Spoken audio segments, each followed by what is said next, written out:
The motor scooter, as we know it, hit the streets just after World War II. Europe was rebuilding its devastated infrastructure, and the scooter offered affordable transportation at this critical time. So, in a small way, it helped put the post-war economy on the road to recovery.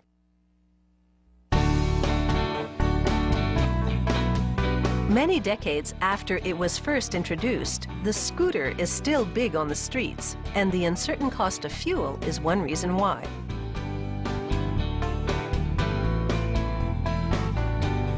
Production begins with the step-through chassis. It's often built on a tubular frame, but at this factory, they have a unique approach. Robots join 3 pieces of molded steel together by executing hundreds of precision welds. This transforms the 3 molded pieces into one solid chassis. After rust-proofing and priming, the chassis gets a paint job and a clear protective veneer. They cure the finish by baking it on. Then they polish away any imperfections.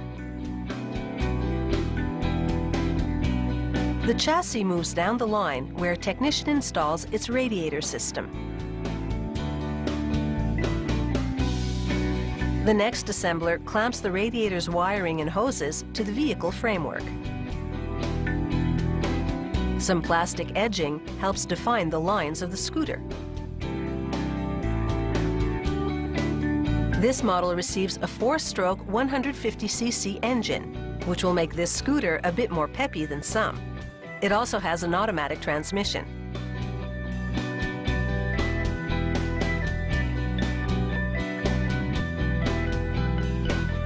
Once the rear wheel has been installed, the worker hoists the engine over to the chassis. He guides it into its niche just behind the passenger seat and then bolts it to the steel framework. Next up is the steering column with the front brakes and wheel hub already attached. The technician assembles it to a front fender, then inserts the steering column in its slot at the front of the scooter body. Securing it is a delicate business.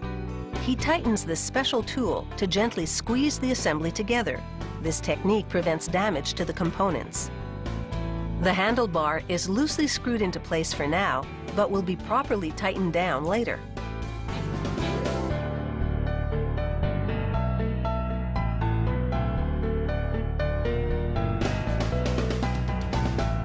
This scooter's front wheel has a 30-centimeter rim. That's quite a bit bigger than those on early scooters. The bigger wheels add stability and allow this scooter to reach a higher speed than its forerunners. To illuminate the road ahead, this two-wheeler will need a headlight, of course. It mounts onto the handlebar. A technician then puts this scooter to the test. She checks the headlight and all the signal lights.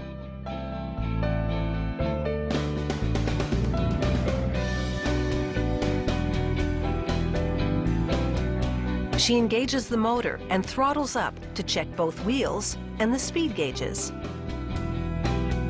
Once it gets the okay, a worker installs the cover on the horn and then accessorizes the scooter with pieces of trim.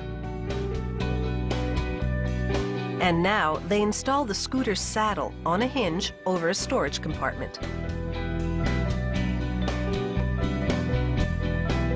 Another buff and polish makes this machine gleam. The worker then installs pop-out footrests for the passenger. After one last shine, it's over to the quality inspector. That's the lady in yellow. She scrutinizes the vehicle from all angles. And when she gives it the green light, this scooter is ready to merge with traffic. Life on the street can be tough, but this design has had a lot of road testing over the years, and that's what makes the motor scooter a classic.